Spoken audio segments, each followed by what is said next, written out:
He came in every Wednesday, sat at the same booth, ordered the same bitter coffee, and never spoke more than 5 words. But the girl who poured his refill that morning, she wore a dog tag. Just one, hanging low from her collar. He didn't blink, didn't breathe. Then he asked quiet, sharp, "Where did you get that dog tag?" Because 21 years ago, he'd held the man who wore that exact tag as he bled out in a dust-choked alley in Mosul. The girl didn't even know it yet, but she had just walked straight into the one unfinished promise he had never told a soul. Welcome to Grateful Stories, where tales of compassion and kindness are told. Let's uncover what really happened. Wesley Thorne had made a habit of silence, twice a week, like clockwork. He walked into Millie's diner at exactly 7:30 in the morning. He always sat in the back right booth, the one with the window that looked out over a tired street and a post office that hadn't been painted in years. He never brought a phone, just a folded newspaper and a memory too heavy to set down. At 60, Wesley didn't move like a retiree. His shoulders were still squared, his back still straight. But his eyes had the kind of stillness that only came from seeing too much and talking about it too little. He didn't wear any pins, no caps with unit numbers. The only giveaway was how he sat quiet, deliberate, always watching exits without even thinking. Millie's diner wasn't special. Vinyl booths, mismatched mugs, a jukebox that hadn't worked since 2004. But it was constant, and Wesley liked constants. The usual waitress, Sheila, had called in sick. In her place was someone new young, early 20s, trying to hide the nervousness behind her apron. Wesley barely looked up when she approached with the pot of coffee. She offered a soft, polite smile, one clearly practiced during late-night mirror rehearsals. "Coffee?" she asked. He gave a small nod. She leaned over to pour. That's when it happened. A silver chain slipped forward from beneath her collar. Dangling from it, a military dog tag swayed gently, catching the fluorescent light for a split second. Wesley's eyes froze on the name stamped into the metal. Caleb D. Mercer, Opus, 2002. His fingers tightened around the edge of the table. His breath stalled in his chest. The girl didn't notice. She finished pouring and moved on to the next table. But Wesley was no longer in Millie's diner.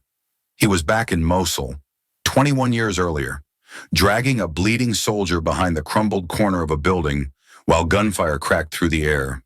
He blinked, pulled himself out of it, and stood up slowly. He left a $10 bill under his cup, though he'd only had one sip. Outside, the cold spring wind slapped his face. It helped. A little. He drove home in silence, hands gripping the wheel tighter than necessary. That night, he opened the box. It sat in the top of his bedroom closet, under an old flannel in a shoebox of deployment photos he hadn't looked at in years. Inside was a cloth pouch. Inside the pouch, the other half of the tag, Mercer, Caleb D. O positive, Methodist, Mosul. He held it between his fingers, heavy and cold, still marked by dust from the desert. He hadn't touched it in over a decade. But the moment he saw that girl wearing its twin, everything came flooding back. Caleb Mercer had been 24, newly promoted, lean, fast, and always the first to volunteer. He had this crooked smile, the kind that made other soldiers feel like everything would be okay, even when it wouldn't. Wesley hadn't expected to like him. But you don't get to pick who earns your respect in war. Caleb earned his fast. Their unit had been running a route security op outside Mosul. The intel said it would be quiet. It wasn't. Wesley barely remembered the explosion itself, just the sudden shift from calm to chaos. The convoy broke apart. Gunfire from rooftops. Smoke everywhere. He remembered yelling, remembered pulling Caleb behind a wall, trying to stanch the bleeding in his side. And he remembered the last thing Caleb ever said: "If I don't make it, tell my kid I wasn't scared." At the time, Wesley didn't even know Caleb had a kid on the way. He just nodded and held the wound until the bleeding stopped on its own. The medevac was late, too late. Wesley wrote the letter that night, A full page. He described Caleb's courage, his loyalty, his final words. He addressed it to the last home address Caleb had written down in the company ledger. 2 weeks later, it came back unopened. Stamped return to sender. No forwarding address. No way to finish the promise. So he put the letter in the box, along with the tag, and tried to forget. But memory has its own calendar. It waits, and now it had returned. Wesley didn't sleep that night. Instead, he sat at the kitchen table with the tag beside his coffee mug, the same way it had looked earlier that morning, except this time, he knew exactly what it meant. He thought about going back to the diner, about asking her, this girl who looked too young to know what that tag even represented. But he hesitated. What if it wasn't her father? What if it was just coincidence? No, there was no coincidence here. The next morning, Wesley shaved carefully. Not just a trim, but a full cleanup, the kind he hadn't bothered with in years. He pressed his shirt and put on the old wristwatch he hadn't worn since retirement. At 7:30, he walked into Millie's again. She was there, wiping down the counter. Her brown hair tied back, apron a little crooked, eyes alert but tired. She smiled when she saw him. Back for round two, Wesley gave a polite nod and took his usual seat. She brought the coffee without asking. This time, he didn't wait. "Excuse me," he said, voice calm. "Your dog tag, may I ask where you got it?" She blinked, surprised. "Oh, it was my dad's. My mom gave it to me when I started college. May I ask his name?" "Caleb Mercer," she said. "He died in Iraq in 2002. I never met him. My mom was pregnant with me when he deployed." Wesley's stomach turned. The air felt heavier than it should. He looked at her carefully. "I knew him." Her eyes widened. "You did. I served with him," he said quietly. "I was his CO. He was under my command when—" He didn't finish the sentence. The girl stood completely still, as if any sound might break what was forming between them. She pulled out the chair across from him and sat down, forgetting the tray in her hand. "I've never met anyone who knew him," she said softly. "My mom, she doesn't talk about it much. Just said he was good, that he never got the voicemail." "What voicemail?" "The one where she told him she was pregnant. She said she left it the day he left the base. He never listened to it." Wesley looked down at the table, the tag, the coffee cooling between them. He knew. He said, almost to himself. He didn't hear the words, but he felt it. She frowned slightly. "What do you mean?" He finally met her eyes. "I'll explain, but not here and not now. If your mother is willing, I'd like to speak with her. There's something I've kept for a long time." The girl hesitated, then nodded slowly. "Okay, I'll ask her." Wesley stood. The weight in his pocket had changed. It was no lighter, but now it had direction. The promise wasn't finished. But maybe it was finally ready to be delivered. Leona didn't say anything the next day. Wesley waited. He returned to Millie's at the usual time, sat in the same booth, and watched the front entrance while pretending to read the paper. But Leona didn't work that shift. He returned again 2 mornings later. This time, she was there busy bussing a table near the window. When she saw him, she gave a quick, uncertain smile and nodded. It wasn't warm, but it wasn't cold either. It was something in between, something waiting. A few minutes later, when the rush thinned, she approached his booth and slipped a folded piece of paper next to his coffee. She didn't say anything, just walked off. Wesley unfolded the note. "She'll meet you. Saturday. 11 a.m. She said, "Don't expect much." Wesley exhaled slowly. That was more than he'd hoped for. On Saturday morning, the diner was quiet again. Rain tapped lightly against the windows. Irene Mercer walked in right on time. She looked nothing like the girl who wore Caleb's tag. Her posture was straighter, her eyes colder. She moved like someone who had built walls she didn't plan to take down.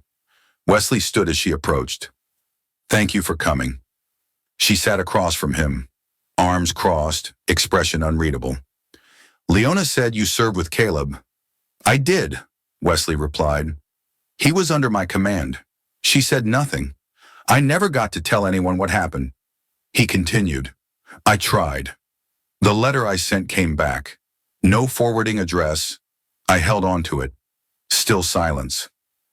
Wesley reached into his jacket and placed a small cloth pouch on the table. He unwrapped it slowly, revealing a worn dog tag, scratched, dulled, but still legible. Caleb D. Mercer, the twin to the one Leona wore. I've kept this since 2002, he said. It was removed when we recovered his body. Irene stared at it. For a moment, her hand twitched, but she didn't reach for it. He died protecting someone else, Wesley said. Pulled a young private out of a kill zone. Took 2 rounds. We tried everything we could. He didn't make it. Her voice was sharp. I know he died. That's not what I came to hear. Wesley hesitated, then gave a slow nod. There's something else, he said, his last words. I haven't told anyone. Irene's eyes narrowed. Wesley spoke carefully. He told me, if I don't make it, tell my kid I wasn't scared. I didn't even know you were pregnant at the time. He didn't either. But somehow, he knew. That broke something. Irene looked away, blinking hard. She inhaled sharply, steadying herself. I left him a voicemail, she said after a moment, right before his last mission. I told him I didn't know if he got it. He didn't, Wesley said gently, but it didn't matter. She nodded once. Then finally she reached for the tag and held it in both hands. For a long moment, no one spoke. Leona walked in then. She saw her mother holding the tag and stopped in her tracks. Something changed in her eyes. She sat beside Irene and looked at Wesley. You said you wrote a letter. Wesley reached into his coat again and handed her a weathered envelope. I wrote it the night he died. He said, everything I remembered, everything I promised to say. Leona turned it over in her hands. Her fingers traced the faded postmark. She didn't open it yet. She looked at her mother. Irene nodded. Leona opened the envelope and began to read. As her eyes moved down the page, her lips parted. Her breathing slowed. Tears formed, but didn't fall. She closed the letter carefully and held it to her chest. That's more than we've ever had. Wesley nodded. I thought I was carrying him alone, Irene whispered. But I wasn't. You never were, Wesley said. He stayed with us, too. Leona reached into her pocket and pulled out her own dog tag. She held it next to the one from Wesley's pouch. The 2 tags looked nearly identical, but the years showed. I want to give this back, Wesley offered. No, Irene said, surprisingly firm. You kept it safe. You earned it.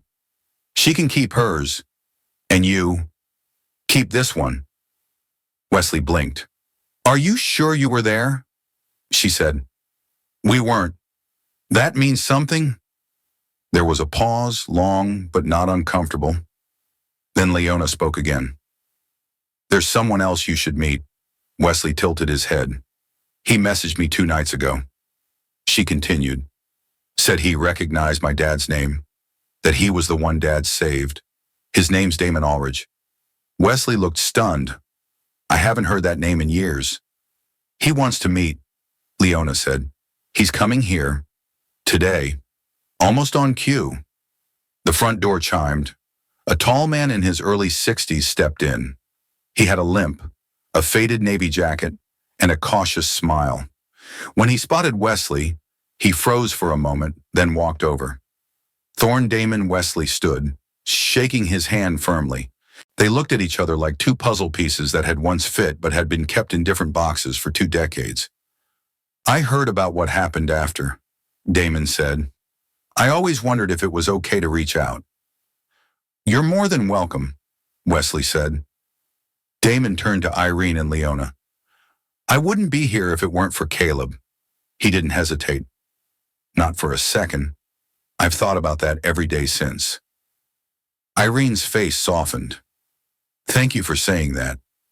Reuben arrived next. He'd gotten Wesley's message the night before.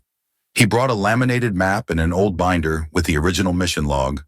The group pulled together a corner booth and, over coffee and silence, began piecing together the fragments. They talked about Caleb, his jokes, his quiet sense of command, the guitar he brought to base, the letter he kept folded in his helmet. For Leona, these were firsts, details that didn't come from stories but from memory. She sat between Wesley and Damon, eyes bright and unblinking. Wesley could see something change in her posture. She wasn't just listening, she was reclaiming him, piece by piece. Irene said little, but she didn't need to. Her hand remained on Leona's shoulder the entire time. Eventually, Damon pulled something from his coat, a photo creased but intact. It showed 7 soldiers lined up outside a tent. Caleb stood in the middle, arms folded, smiling wide. "I've kept this in my wallet since 2002, Damon said. "It's yours." Irene took it with both hands. The silence that followed was deep, not awkward, not hollow, just full. Reuben looked at Wesley. "You said you had a promise to keep.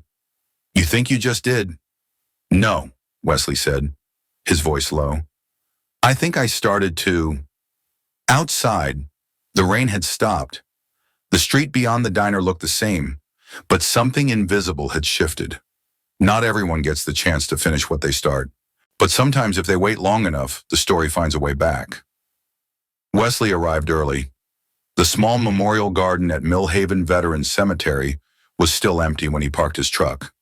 The sun hadn't yet burned through the morning mist, and dew clung to the folding chairs set up near a modest plaque that read, "Staff Sergeant Caleb D.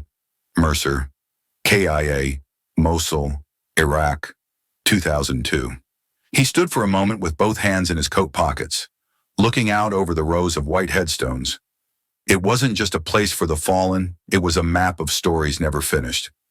Behind him, he heard footsteps crunching on gravel. Leona appeared with a small wooden box in her arms. Irene followed, holding a paper-wrapped sapling in her hands. "He liked oak trees," Irene said quietly. Wesley nodded. "Then this is the right place." The others arrived shortly after. Reuben brought a shovel. Damon wore a suit coat that didn't quite fit. A few neighbors showed up as well, mostly silent, mostly watching. No cameras, no podiums. Just a patch of soft earth and a name that mattered more now than it had in 20 years. They gathered around the spot Leona had chosen, just a few feet from her father's marker. She knelt first, removing the 2 dog tags from the box, her own and the one Wesley had returned. Both were worn. One had seen too much war, the other had seen too much waiting. She placed them at the base of the young tree, tucked neatly into the roots. "I'm not giving them up," she whispered.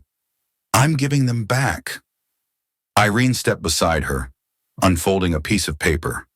Her voice cracked on the first word, but held firm after that. "If my child is born after I'm gone, tell them I wasn't afraid.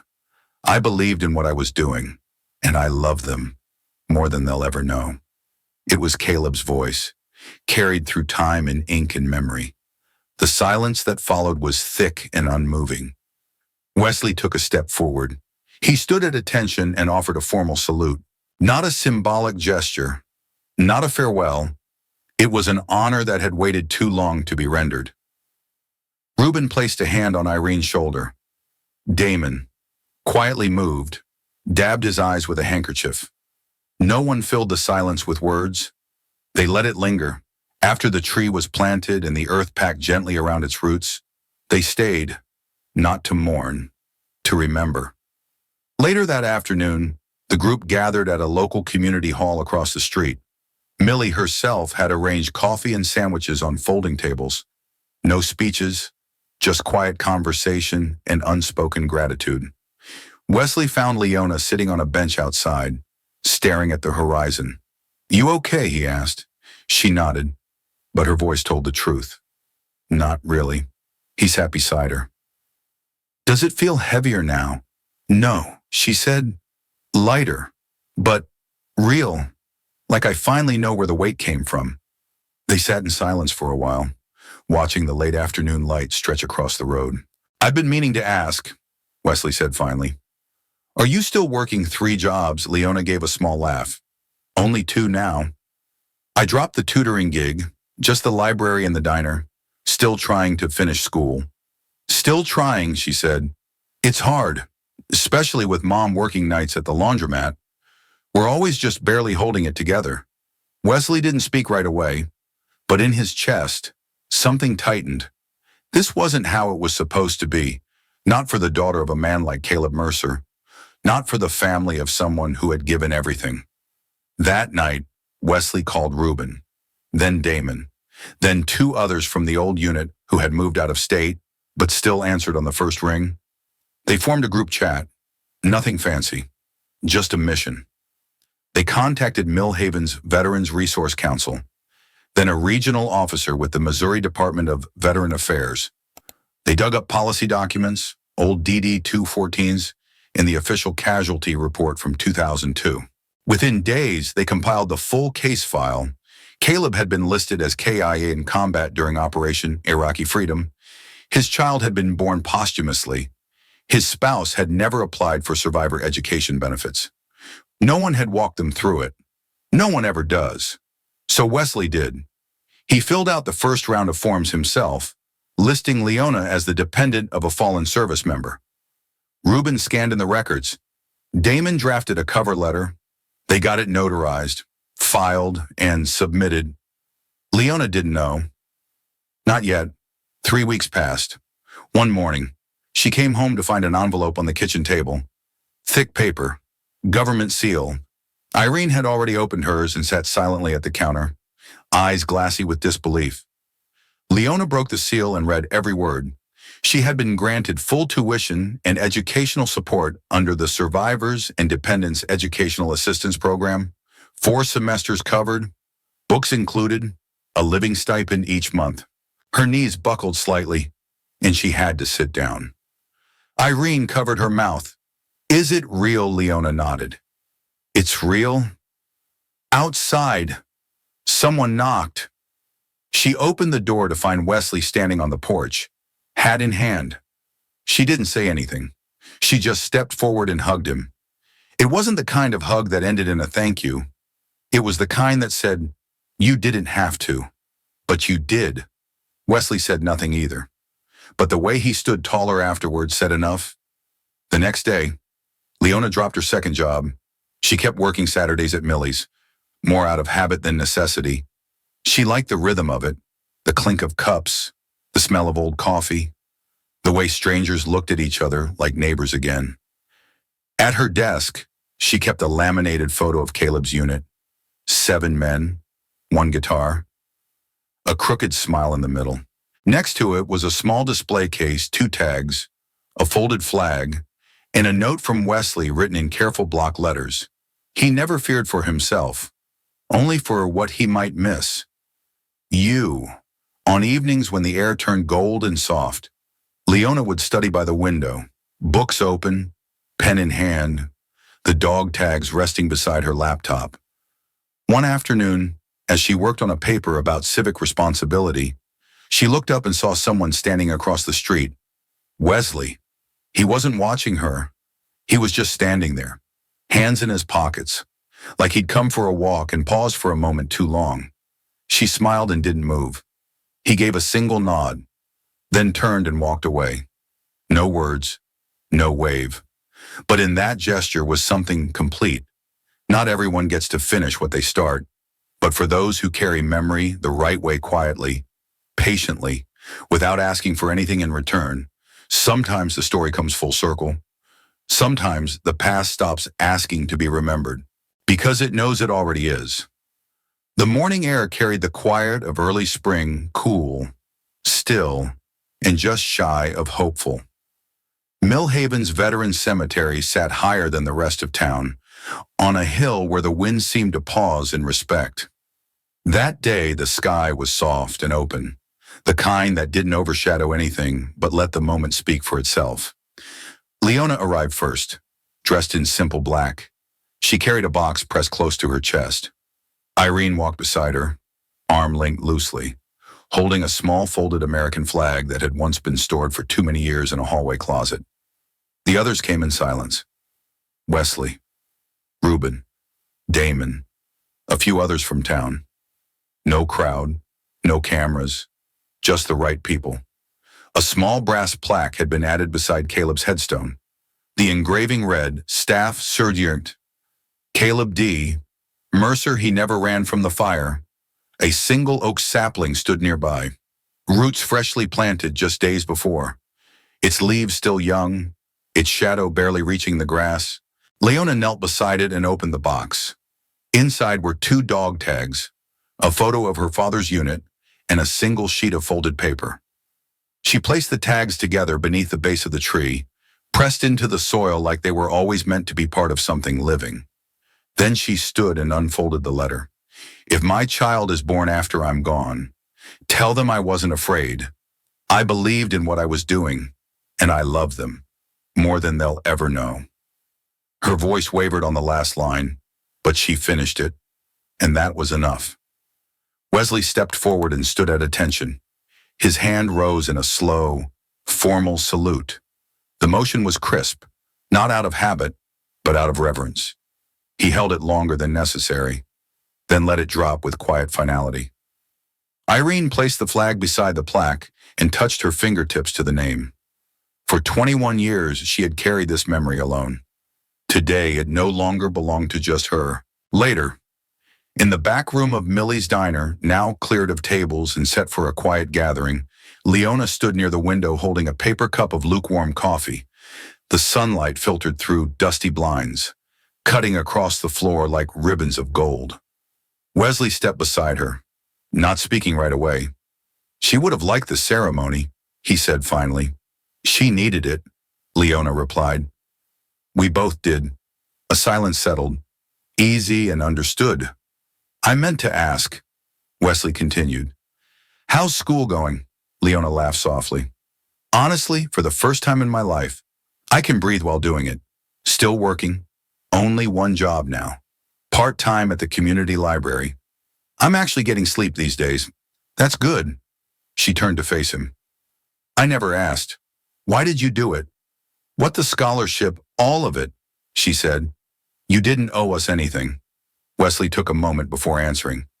I made a promise, he said, to your father and to myself, that if I ever got the chance to finish what he started, I would.